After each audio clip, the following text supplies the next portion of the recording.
యేసుక్రీస్తు నామంలో మీకు అందరికీ శుభాభివందనాలు. చూడండి, ప్రతి ఉదయమే మనం దేవుణ్ణి ఆశ్రయించాలి, దేవుణ్ణి పట్టుకోవాలి. మన దుఃఖంలో, మన శ్రమలో, మన బాధలో, మన వేదనలో, నీ దిగుల్లో, నీ చింతలో నీ అన్ని తొలగించేది ఎవరు అంటే ప్రభువైన యేసుక్రీస్తు మాత్రమే.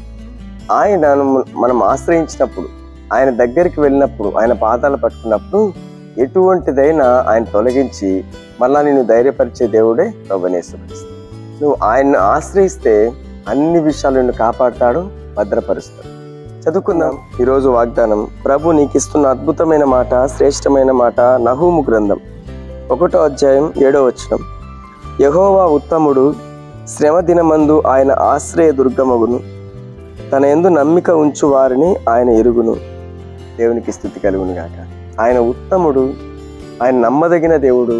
శ్రమ దినమున ఆయన తప్పకుండా ఎవరైతే ఆశ్రయిస్తారో, ఆయన మీద ఎవరైతే భారం పెట్టి ప్రభువా నా దిక్కు నీవే అని ఆయన మీద ఎవరి మనస్తత్తి నిలుపుతారో తప్పకుండా వారిని విడిపించే దేవుడు, రక్షించే దేవుడు, విమోచించే దేవుడు. ఎందుకంటే తన భక్తులను ఆయన ఎరిగి ఉన్నాడు. తన యందు ఎవరు నమ్మిక ఉంచి ఉన్నారో, ఎవరు నమ్మలేదో అన్ని కూడా ప్రభువుకు తెలుసండి. మనము ఏదైనా బాగుంటే దేవుని సన్నిధికి వచ్చి ఆరాధిస్తాం. కానీ కష్టకాలంలో, శోధన కాలంలో, మనకి ఏదైనా బాధ వచ్చినప్పుడు, సమస్య వచ్చినప్పుడు మనం దేవుని సన్నిధికి రాకుండా ఆగిపోయి దూషించే వారంగా ఉంటున్నామేమో. ఉదయకాలం ప్రభు నీతోనే మాట్లాడుతున్నాడు. మన ఏది వచ్చినా కూడా ప్రభు నందు నమ్మిక ఉంచిన వాడి వలె ఉండాలి. ఆయన యందు విశ్వాసంలో ఎక్కడ నువ్వు వీక్ అవ్వద్దు. ఆయన సమస్తము చేయగలడు, సమస్తము నీకు ఇవ్వగలడు. ఏదొచ్చినా నిన్ను తప్పించే దేవుడు ఆయనే. చూడండి, ఎర్ర సముద్రం దగ్గరకు వచ్చినప్పుడు మోషే ఆ ఇశ్రాయేల్ ప్రజలందరినీ తీసుకొని ఆ సముద్రము తెరవబడుతుందని ఎవ్వరు అనుకోలేదు. ఆ సముద్రం దగ్గర తీసుకొచ్చావు, ఇప్పుడు మా పని ఏంటి, మా పరిస్థితి ఏంటని మోషేను భయంకరంగా మాట్లాడుతున్నారే. కానీ ఇంతవరకు నడిపించిన దేవుడు ఈ సముద్రాన్ని ఆయన 2 పాయలుగా చేయలేడని ఎవరు కూడా ఆయన యందు నమ్మిక ఉంచలేకపోయారు. అంత దూరం వచ్చినప్పుడు మోషేని అందరూ సనుగుతున్నారు, భయంకరంగా మాట్లాడుతున్నారు. కానీ మోషే దేవుని మీద నమ్మిక ఉంచున్నవాడు గనక మోషే నిమిత్తం మాత్రమే ఆ సముద్రము తెరవబడింది. మోషే ఒక్కడే అక్కడ విశ్వసించాడు, మోషే ఒక్కడే అక్కడ నమ్మిక ఉంచాడు. కాబట్టి దేవుడు అక్కడ అద్భుతం చేశాడని, ఆశ్చర్య కార్యములు జరిగించాడు. ఈరోజు నీ కుటుంబంలో నమ్మకుండా, ఏ విషయంలో నమ్మకుండా ఉంటున్నావు, ఏ విషయంలో అధైర్యపడుతున్నావు, ఏ విషయంలో టెన్షన్ అవుతున్నావు, ఈరోజు ప్రభు నిన్ను చూస్తున్నాడు.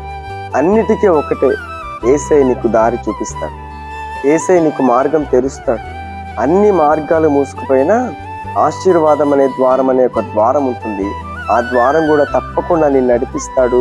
భయపడకు, అధైర్యపడకు. చూడండి, ఆ సముద్రం ఓపెన్ అవ్వగానే ఆ సముద్రంలో వెళ్ళడానికి కూడా భయపడుతున్నాను. ఓపెన్ చేసిన దేవుడు నిన్ను నడిపించలేడు. ఆ సముద్రంలో తప్పకుండా నడిపిస్తాడు. ఏ విషయంలో నువ్వు భయపడుతున్నావు, అధైర్యపడుతున్నావు, టెన్షన్ పడుతున్నావు, ప్రభు ఉదయకాలం నీతోనే మాట్లాడుతున్నాడు. అధైర్యపడకు, శ్రమ దినమున ఆయన నీకు ఆశ్రయమగు. నిన్ను కాపాడే దేవుడు, తన రెక్కల చాటు నిన్ను భద్రపరిచే దేవుడు. శ్రమ కాలంలో, శోధన కాలంలో, సమస్యలు వచ్చినప్పుడు దేవుని పాదాలను ఎప్పుడైతే పట్టుకుంటావో, నమ్మి ఆయన తన వారిని, ఆయన నమ్మిన వారిని అందరినీ ఆయన ఎరుగును అని రాయదు. ఈరోజు ఒకటే, యేసయ్యే నీ ఆశ్రయం, ఆయనే నీ దిక్కు, ఆయనే నీ ప్రతి విషయానికి నిన్ను బాగు చేయగలడు, కట్టగలడు, నిన్ను రక్షించే దేవుడు ఆయన. నమ్మిక మాత్రం ఉంచు, భయపడకు, అధైర్యపడకు, కృంగిపోకు. ఆయన పాదాలు పట్టుకొని విశ్వసించు. దేవుడు నీ ఎడల అద్భుత కార్యములు చేయబోతుంది. ఆయనే నీతో మాట్లాడుతున్నాడు, కృంగిపోకు. ప్రభు నీ మాటను గట్టిగా పట్టుకొని విశ్వసించు, నమ్ము. ఈ మాట ప్రకారం ప్రార్థించు, ఒక మంచి తీర్మానం తీసుకో. దేవుడు నీ ఎడల ఖచ్చితంగా గొప్ప కార్యము చేయబోతుంది. ప్రభు నీ మాట ప్రకారం ఆయన స్తుతిద్దాం. అందరం కలిసి ప్రార్థిద్దాం. అందరు కళ్ళు మూసుకొని ప్రార్థనలు ఏకీభవించండి. మీ అందరి కోసం నేను ప్రార్థన చేయబోతున్నాను. మహాపరిశుద్ధుడైన తండ్రి, నీకు స్తోత్రం.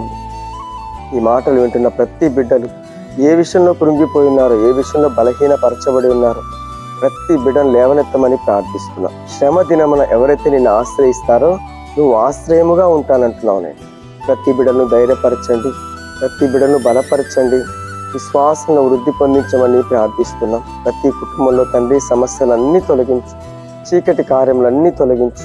ప్రతి కుటుంబంలో తండ్రి ఏ సమస్య ఉన్న ఆ సమస్యను సమాధానంగా మార్చమని ప్రార్థిస్తున్నాం. అప్పుల భారంలో అప్పుల భారం అంతా తొలగించు. ప్రతి విషయంలో ప్రతి బిడ్డలను కాపాడి రక్షించి విమోచించి అన్ని విషయాల్లో ప్రభా చక్కగా నీ వాక్య ప్రకారం మంచి తీర్మానాలకు నడిపించి మళ్ళానైనా నీ జీవ మార్గంలో నడిపించమని నజరేయుడైన యేసుక్రీస్తు నామములో ప్రార్థిస్తున్నాం పరమ తండ్రి. ఆమేన్.